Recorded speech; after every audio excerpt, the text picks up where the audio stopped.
Y'all ready? All right, fire away. Okay. Hello. Good afternoon. My question is regarding. My question is regarding any test. I heard about something called a test run test. Okay, there's like a research on evaluating the cavitations, the dead bone situation, and I have tried to find out if there's any clinically available test that actually we can recommend for patients before they go to the biological dentist, or in scenario if the imaging of the teeth is like a not 100% certain whether there's true cavitation, whether this could be some kind of help in a diagnostic process. And I heard the Dr. Klinkhardt said that such a test is actually available in Germany, but I wasn't able to find out what is the laboratory that is offering this testing. I don't know the answer to that question. In the United States, we use a combination of 3D imaging and then EAV testing. There's no... Oh, no, there's nothing else. That's it. Okay, thank you. I think, Dr. Quigg, you mentioned several times the effect on mitochondrial dysfunction and the recovery as you were doing your treatments. Can you expand on how exactly you're measuring mitochondrial dysfunction, and do you test for it initially before you start? Where's Dr. Quigg? He's not here. Dr. Quigg is not here. The Swiss, I'm sorry, Volts. Yes, sir.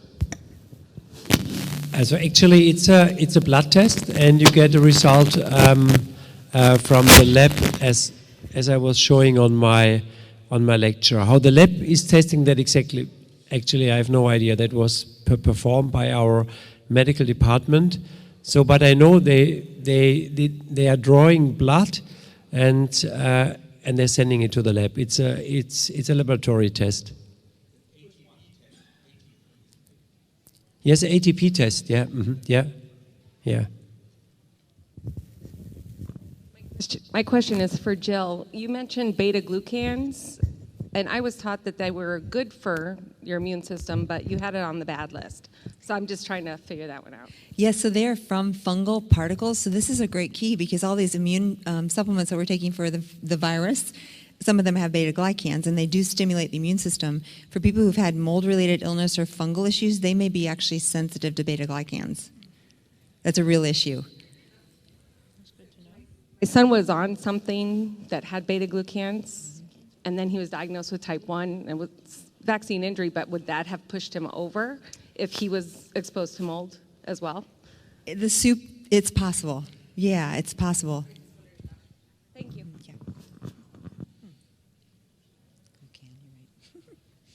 Gary? Yeah, Lee Cowden. Finally get to meet. I didn't get to hear all of your presentation, Dr. Carnahan, but I want to say congratulations to the organizers here for having this on as a presentation for dentists and medical doctors, absolutely essential. And I would say that in my experience, if a patient has been exposed to mold or fungus in their house, you can't make any progress in their body till you fix it in their house. You agree? 100%. Ooh, in addition to that, if they have fungus in their gut, you can't make any headway in the gut until you make headway in the paranasal sinuses where the mold and fungus sets up shop. Yes, basically after the exposure, they can carry it around so that they have their own home, and it can be colonized in the sinuses, it can be colonized in the gut, just like you said. So these people who maybe are out of the exposure can still have it in their sinuses or in their gut, 100%. The exposure could have been from months or years ago. But I didn't hear how you resolve it in the sinuses. Yeah, I didn't talk about that, but interesting too, most of these mycotoxins are immunosuppressive. So we know fungus, mold, these are opportunistic. It's a perfect storm because the mold fungus induces immunosuppression and it hangs around because there's no way for the body's immune system. Because my theory is really it's all about the immune system's ability to overcome this. But when you have an immunosuppressive thing creating immunotoxicity in the body, you have to clear that first. So treatment of the sinuses. You can go a natural route, and I really like GSC, grapefruit seed extract spray. I really like silver. Grapefruit seed extract, biocide, and silver all have some biofilm activity, but typically I'll combine them with biofilm busters like EDTA. So my favorite is to compound a silver EDTA spray. That will cover both Marcons. I don't feel like that's as effective as against aspergillus or the fungus, so I will often combine that with compounded itraconazole, which is Sporanox, and it's very good against aspergillus. Those are the prescriptions. You can also use over-the-counter. I'll create my own nasal spray with biocidin, which is out there. You buy a little nasal spray bottle, like a blue cobalt glass 2-ounce bottle, add 12 pumps of biocidin liposomal, fill the rest with hypertonic Quinton hypertonic solution, and you have a nasal spray. I carry this with me when I travel, and it's a wonderful biofilm disruptor, so whether you're colonized or you're just trying to keep your sinuses clear with travel, it's wonderful. The other one is citricidal from GSC. I think Nutribiotics makes a GSC spray that's really good. And then you can get the silver, but silver by itself without an EDTA isn't going to be great for the biofilms. But those are kind of what I use. I almost never use the BEG spray anymore. That was compounded for its bacitracin, EDTA, and gentamicin. But gentamicin has ototoxicity, and I find the silver EDTA works just as well. Excellent. I've found that the most effective for the patients that I've treated way to get the mold and fungus out of the sinuses is with bulb syringe, warm saline irrigation with Lugol's iodine added to it. Okay, so never start with more than 1 drop in about 2 cups of the saline, because otherwise it'll burn like hell. But then over time you build up to about 8 drops in 2 cups, and great to kill off not just mold or fungus, but also the staph and all the other critters that are growing inside the sinuses. I'd like to add something, if I may. I think it's important to remember what the role of fungus is on the planet. We all think of fungus, fungus, but really without fungus we'd all be over our heads in dead animals and dead leaves, because the role of fungus on the planet is to decompose organic material into dirt. So you have a leaf growing on a tree, and there's fungus on the leaf, but it doesn't do anything because there's voltage and oxygen in the leaf. When the leaf falls off the tree, the voltage goes away, and because voltage controls oxygen, the oxygen goes away. And when the oxygen goes away, that's a signal to the fungus to wake up and turn that leaf into dirt. Well, the same thing happens when an animal dies, etc. And in the human, the problem is that you can have one section of the body, one acupuncture circuit, where the voltage is low and thus the oxygen is low, and so the fungus wakes up and does what fungus is supposed to do. It starts trying to turn you into dirt. So if you have fungus in your sinuses, then you can say, okay, which sinus is it in? Because all of your sinuses are on different circuits, and thus will have different oxygen levels. So the maxillary sinuses are on the stomach circuit, the frontals are on the bladder circuit, and the ethmoids are on the liver, on the lung large intestine circuit. So when somebody says, I have maxillary sinusitis, you automatically know that they've lost power in their stomach circuit. And if you don't fix the power in the stomach circuit, which fixes the oxygen in those sinuses, then no matter what you do, it'll always come back. So fix the power first, and then the fungus goes away, because it's a hostile environment if there's adequate oxygen there. Thank you. I actually have a question for Dr. Tennant. So my first question is the scar issue. Can that be corrected with one treatment using the scalar light and the essential oils, or does that need to happen multiple times? So the question, as I understand, is if you're treating scars, does it go away with one treatment? And that's probably 99% true. So when people come to our clinic, we treat the scars, see that they're functional, and then the next year when they come back for their annual exam, we treat them again. Maybe 2 or 3 times a year we have to retreat scars, but it's not often. So usually it's one and done. And that's true no matter whether we're using the essential oil scalar energy method or whether we use neurotherapy. Thank you. The other question that I have a patient that is on limited funds, and she was gifted a Rife machine. Can you tell me a little bit about the difference between your tools and Rife machine tools? For me? Yeah, thank you. Well, of course, Royal Rife believed that all illnesses were caused by infections, and that if you kill the infections that you would make the people well. Well, he's only partially correct in my view. So you have to remember that as voltage drops, oxygen drops. As the oxygen drop, infections show up. And so the infections show up only when those things happen.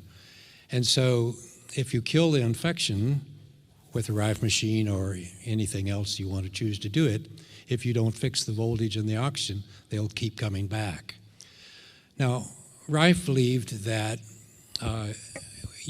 that every different organism had what he called a mortal oscillatory rate. That is to say, that if you put out a specific frequency, that it would blow up that bug. And so he published what he called mortal oscillatory rates.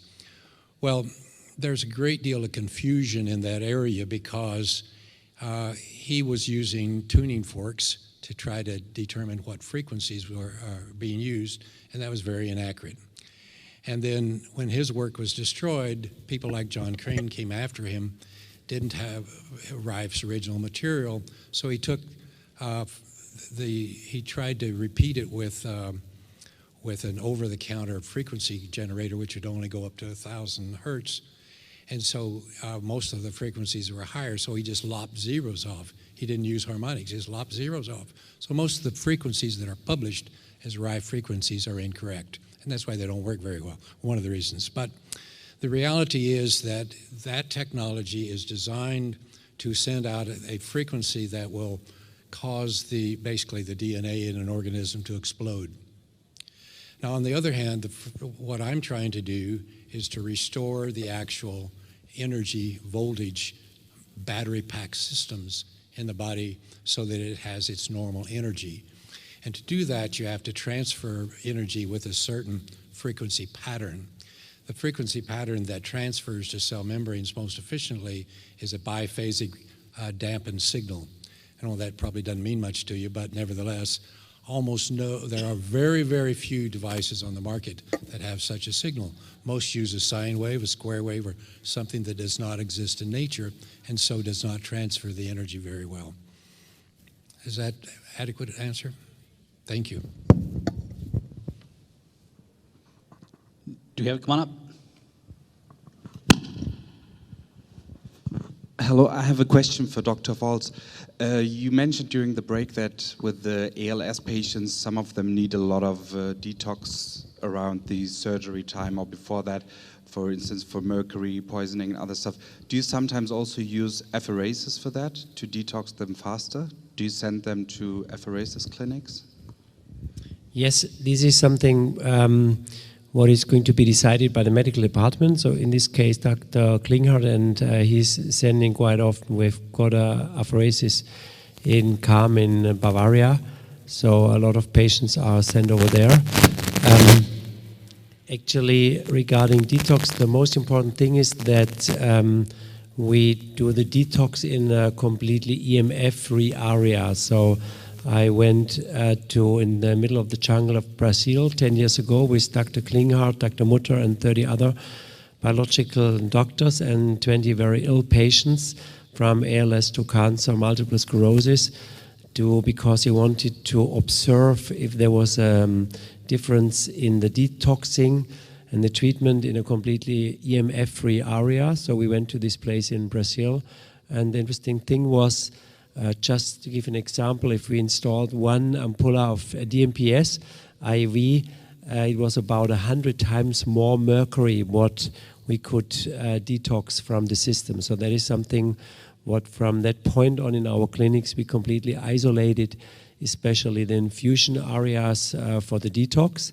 That is something what is not so expensive, and so the detox goes much faster, especially in ALS patients, where time is running out with a life expectancy of 3 to 6 months. Sometimes you have to be very, very quick, and so very, very effective with the detox. Thank you. Dr. Jill, can you touch on the HLA gene just a little bit and maybe mention some of the very specific testing that you need to do to really see if indeed somebody is sick from mold poisoning? Yes, and I used to teach that in the lecture, and I took it out because there's clearly a link between a susceptible population and not. So the HLA typing can be valid in the sense of finding out who's susceptible and who's not. But the work that was originally published by Shoemaker indicated levels, and they used to call part of that gene the dreaded genotype. And that ended up not to be validated, and so I stopped teaching it that way. As far as those people who used to have what we call the dreaded genotype, they can get well just as well as any other person with a genetic susceptibility. But these are HLA-DR types, and you have DRB1, 2, 3, 4, 5, and the celiac genetics. And gosh, without a diagram, it's hard to tell you how to do these because it's like an equation. Took all my bioengineering degree to figure it out. But basically what you'll have is these numbers like 4353 or 11252B. And those two happen to be high-risk genes. And what it is, when I talk to patients, I talk really simple because patients like that, they understand it. I'm like, your HLA types are like your Pac-Man. These are sampling systems in your body to tell you if there's a dangerous stranger. So if you come encounter with a bacteria or a virus or a fungi, it tells you what's dangerous, what's not. It tells you what's self and what's foreign. So this is a really important system. And those patients with both celiac genetics and the HLA-DR types that are more sensitive, they will start to attack things that are not really a problem. For example, the person with the genetic DQ2 or DQ8, they're going to attack gluten and create an inflammatory response. So the patients who have the HLA typing that's high risk for mold, which is probably, it was originally quoted as about 24%, and we now think it's higher than that. Those patients are going to be more susceptible to this toxic exposure, creating a cytokine response to the HLA dendritic cells, and then creating a chronic inflammatory storm inside the body. And just like the influenza or the coronavirus, the damage doesn't come from the virus. The damage comes from the virus triggering cytokines in your body and your own body creating the damage. And it's the same with mold. Wow. Okay. Well, you guys got to go to dinner early then. That's cool. Dr. Kent, do you have something? Here, right there. Dr. Cowden was standing here a few moments ago, and he, of course, is one of the experts in this area, and I've learned a great deal from him about that. But oftentimes it's difficult as a physician to say, should I test for Candida, should I test for Stachybotrys, should I test for staph, or test for strep? There's a quick and easy way to do that, to know if you need to test it. So you can get from various companies basically the homeopathic for those various things. And what you simply do is you take someone and have them make an O-ring test, the Omura O-ring test, and they're strong, and then they put 2 fingers in their umbilicus, and they should go weak. And then you take that vial and you put that in your umbilicus, into the umbilicus, and press it in, and if you go strong, you need that, you have that problem. So it takes you 10 seconds to figure out, oh, this person has Stachybotrys, or this person has staph or strep, or this person has Lyme disease, or whatever. It's so quick and easy. So thank you, Dr. Cowden. But I encourage you all to learn how to do this system. It saves you enormous amounts of time in trying to figure out what's going on with the patients. I have a question for all of the panel members today. I would like to know if you had one thing to say to the audience members, one most important takeaway, what would that be? Thank you. Let's maybe start over there.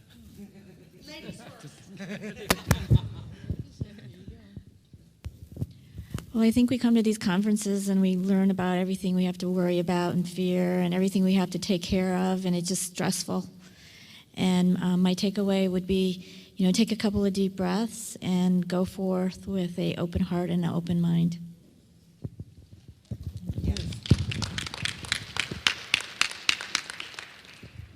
my takeaway for the physicians would be, please look inside the mouth, not just at the retropharyngeal area, but look at the teeth and find out what kind of dental history the patients have had, because that's really where you have to start. And excuse me? Yes, and well, now it's a 3D. Ask for a 3D x-ray, at least. And my take-home message for the dentist is, please try to remember that you were made a doctor first and a mechanic second. And so you're here to heal the patient, even if it means you making a little bit less money. Just remember, you're here to heal the patient, and that's what you have to do. Keep it simple and do what's best for the patient.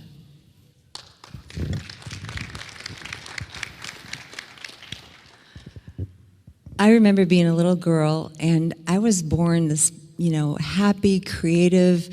I believed in miracles, and then I went to medical school. And I was first a bioengineer, and then a scientist, and then a doctor. And somehow in that trajectory, I lost the magic. I lost the belief in miracles. And I love science. I love the science. We found what we do and what we teach and what we're learning here on science, good science.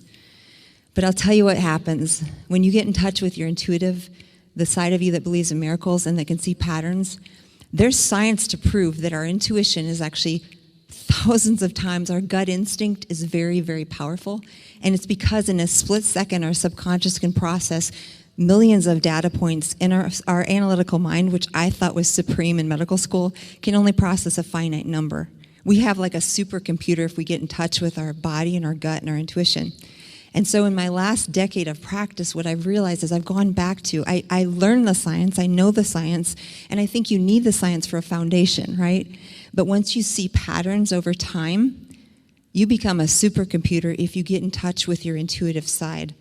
And now my best decisions, my best insights, the magic and the miracles that happen with my patients come from the intuitive side and not the science. And I prove it with science, always. I love the science. I'll never give it up. But I just want to encourage you, don't be beholden just to the science and lose the magic of the power of your human body to see patterns and to have a knowing that you may not even be able to explain. I can't tell you how many times where I've thought this idea of like, I think this is going on and I don't even know why. And later I found out I was right. So trust your intuition and learn to use that in clinical practice. Thank you. You know, we physicians, if we're interested in whether a person is dead or alive, sometimes do an EEG to see if there's a brain electrical activity in the brain, or if we're wondering if the heart's still working, we do an electrocardiogram. I've never quite understood why physicians have such a hard time going from that concept to knowing that there's the same electrical activity going on in every organ in the body. So physicians are very resistant to the concept that you have to have energy for any cell to work, and I don't understand that. So what I find is that I'm so much better a physician since I started thinking in terms of physics instead of chemistry, because that's where it all begins and eventually where it all ends. So try to begin to realize that the human body is simply an electronic device, and then you will be able to fairly quickly figure out why it's not functional. So become an electrician instead of a chemist.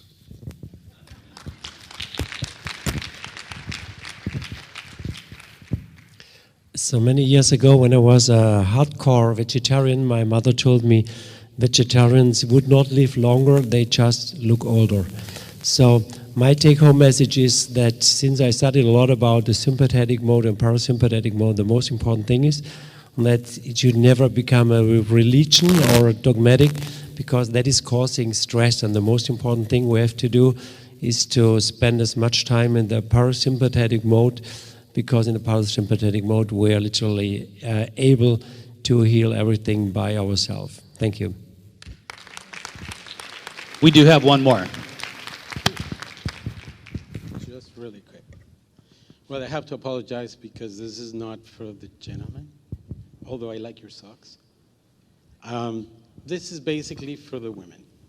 I want to congratulate you and thank you mostly because of the powerful impact and your legacy on being here and teaching us. And I believe there is a ceremony in Mexico celebrating women, and so the very powerful impact you are giving us. Thank you for your knowledge. Thank you for your experiences, for sharing with us. And God bless you all.